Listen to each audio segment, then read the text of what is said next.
Panchayat vote নিয়ে রাজ্য সরকার ও রাজ্য নির্বাচন কমিশনের সংঘাত তুঙ্গে। রাজ্য সরকার চাইছে দুদফায় হোক পঞ্চায়েত নির্বাচনে আনা হোক ভিন রাজ্যের পুলিশ, কিন্তু এই প্রস্তাব খারিজ করে দিয়েছে রাজ্য নির্বাচন কমিশন। তাদের বক্তব্য, রাজ্যে বর্তমান আইন শৃঙ্খলার যা পরিস্থিতি তাতে সুষ্ঠুভাবে পঞ্চায়েত ভোট করতে হলে তা 3 দফায় করতে হবে, মোতায়েন করতে হবে কেন্দ্রীয় বাহিনী।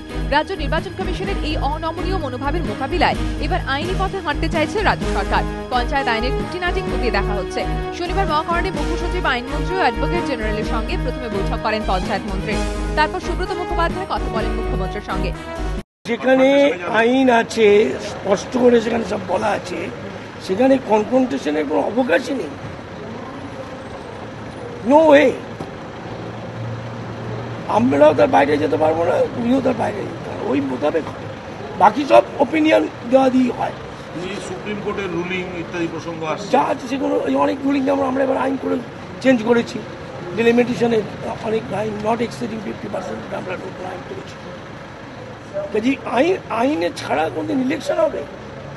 ইমোশন বা এইসবের উপর আইন হবে। নির্বাচন কমিশনের কথা মেনে কেন্দ্র বাহিনী নিয়ে 3 দফায় পঞ্চায়েত ভোট করুক রাজ্য সরকার, দাবি বিরোধী দলনেতা সূর্যকান্ত মিশ্র। নির্বাচন কমিশন 3 দিনে নির্বাচন করবার যে সুপারিশ করেছে তার ভিত্তিতে সেটা মেনে নিয়ে অযথা ঝগড়াঝাটি না করে, একটা অচল অবস্থা তৈরি না করে,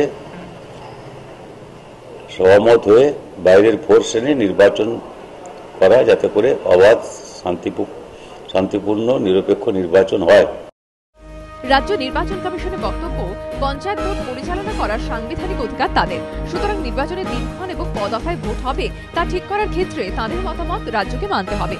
অন্যদিকে রাজ্য সরকার মনে করছে, পঞ্চায়েত আইন অনুযায়ী পঞ্চায়েত দপ্তর কমিশনের সঙ্গে আলোচনা সাপেক্ষে ভোটের দিনক্ষণ ঠিক করার অধিকারী, অর্থাৎ দিন ঠিক করবে রাজ্যই।